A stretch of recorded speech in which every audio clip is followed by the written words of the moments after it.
Adam Bandt, welcome to 7:30. Thanks for having me. Now, just on housing, your spokesman, Max Chandler-Mather, has described Labor's new housing policies as a raging house fire, but he also said that you wouldn't stand in the way of them. Why not block them if they're that bad?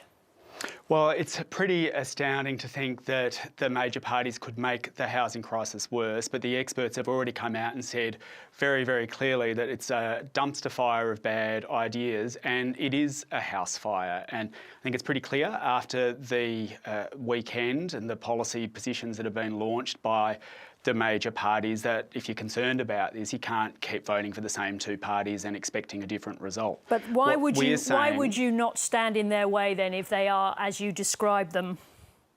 Because I think the big changes that need to be made are ones that they're not touching. Because what we've seen already today is as analysts saying that house prices are going to keep soaring out of the reach of first home buyers if we do only what Labor and the Coalition are saying. But we know what the real issues are driving this housing crisis in Australia. Because back in the 1980s, the average home cost 3 times the average income, and now it's 8, and it's rising. And the reason for that is that in the 1990s, John Howard really lit a fire under it with the capital gains tax discount that tilts the playing field against renters and first home buyers. We'll talk about your policies in a moment, but I was asking you a simple question. If the policies are bad, why are you not going to block them?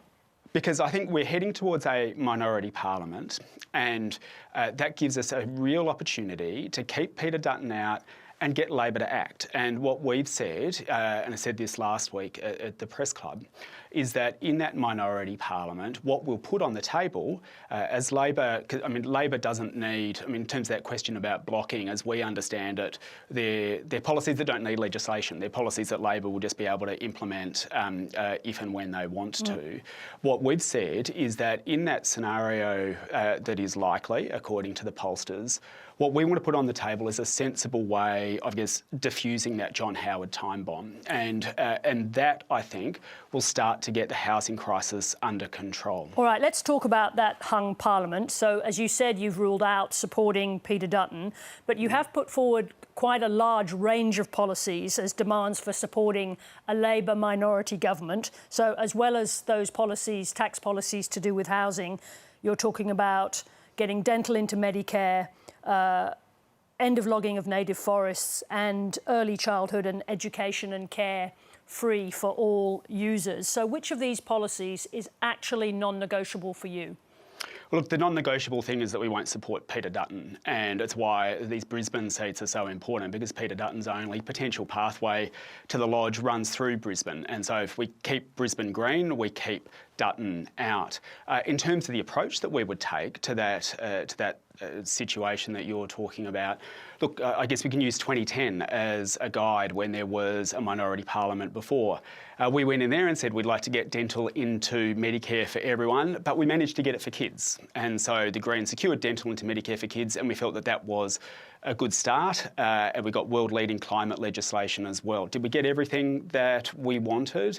Well, I don't think anyone got everything that they wanted, but we made some good reforms that delivered for the Australian people, and that's the same approach we take this time. And I think all of those things, starting to treat childcare like we treat primary school, so it's free and universal, ending native forest logging, getting dental into Medicare for everyone, and ensuring that we start to wind back some of those unfair tax handouts in a way that's fair to mum and dad investors, but also to future generations. I think it's all achievable by the end of the year, and that's why we're putting those forward as priority issues. So these are the issues that you want to take into the Parliament, but in terms of securing support, securing confidence and supply for a potential Anthony Albanese minority government, which of those issues do you want to see committed to by Albanese before you give your confidence and supply? Well, look, I'd like to see them. I can't see any reason that they wouldn't agree to all of them, and we'll have some more to say about climate as well, a critical issue that we want to see progress on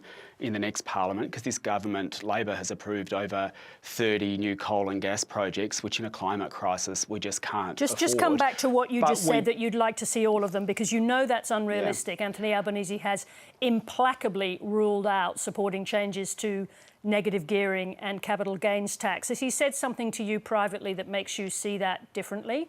No, he hasn't, but I think this is an argument that we can win because you remember that they said they weren't going to make any changes to stage 3 tax cuts either, and we pressed and said, look, it's actually manifestly unfair that the bulk of this is going to wealthy people in Australia, and eventually the government shifted, and we gave them credit for that. And I think, like, you look at the housing crisis now, house prices have gone up 50% in the last 5 years, while wages have only gone up 15%. And the housing crisis is now so bad that younger generations are about to be locked out. And I have parents across the country and grandparents telling me that even though they may have benefited from these arrangements earlier, they understand that it needs to be wound back in a way that's fair to them, but also in a way that's fair to younger generations. So let's understand how you're going to approach those negotiations. For example, on changes to capital gains tax, your policy allows for an investor to have one property. Would you consider changing those parameters?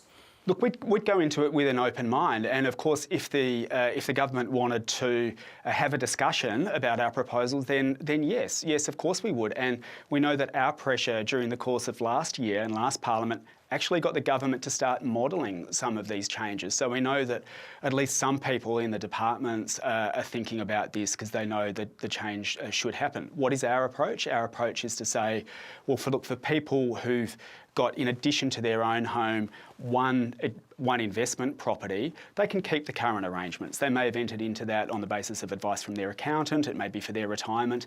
They can keep that.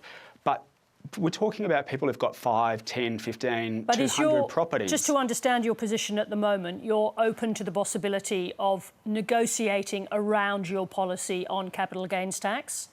Yes, and I think that's how it would have to work, because we have this situation at the moment where less than 1 in 3 people are voting for the government, a bit more than 1 in 3 are voting for the opposition, and about 1 in 3 people in this country are voting for someone else. And we've got one of the most diverse parliaments that we've had for some time, and I think that's going to grow at this election. And with more voices at the table, it means ideas like this can get put on the table. And I think the flip side of that is that if we're in a parliament where no one's got a majority, there's an obligation on us to cooperate and work together to get outcomes for people. And again, like the example from 2010, we wanted dental into Medicare for everyone. We got it for kids. That's a good start. And what about on some of those other policies, for example, early childhood education and care for everybody?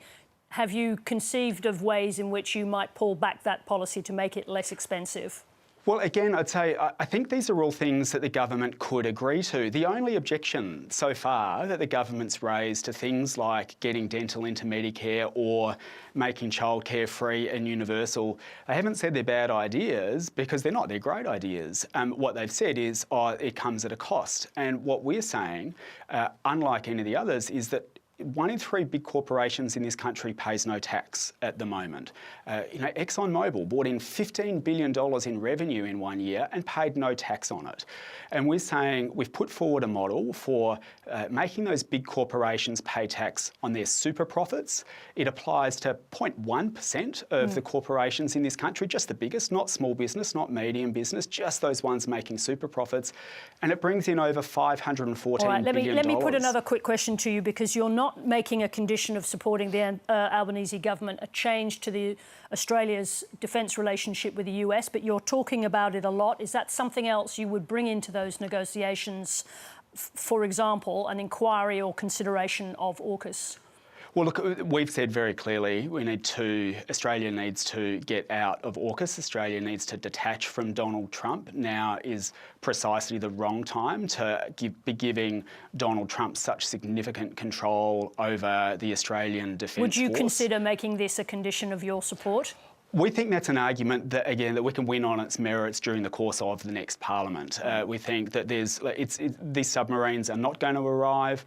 Spending billions of dollars on this already for submarines that are not going to arrive and not going to make Australia safer. We've got a comprehensive social democratic platform, a platform I think that Whitlam would be proud of, much more than this battle of the Band-Aids that we've got going on between Albanese and Dutton at the moment, where they tinker around the edges or make the problems get worse. There's a lot in there that I hope that they'd look at during the course of the Parliament. Just before we run out of time, do you think a comprehensive ban on native logging is achievable? Yes. And I think it's supported by the majority of people in this country. We need to protect our koala habitat, protect our precious environment, and it's a great way to cut our emissions as well. And very briefly, recent polling shows 25% of voters don't know who you are. After so many years in power, does that suggest at this stage in the electoral cycle the Greens would be better placed with a different leader?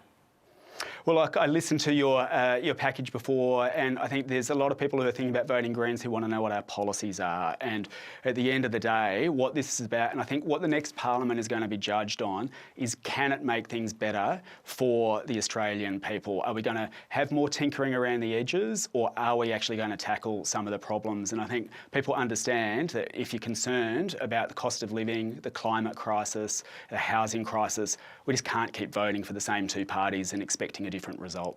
Adam Bandt, thank you very much indeed for joining us. Thank you.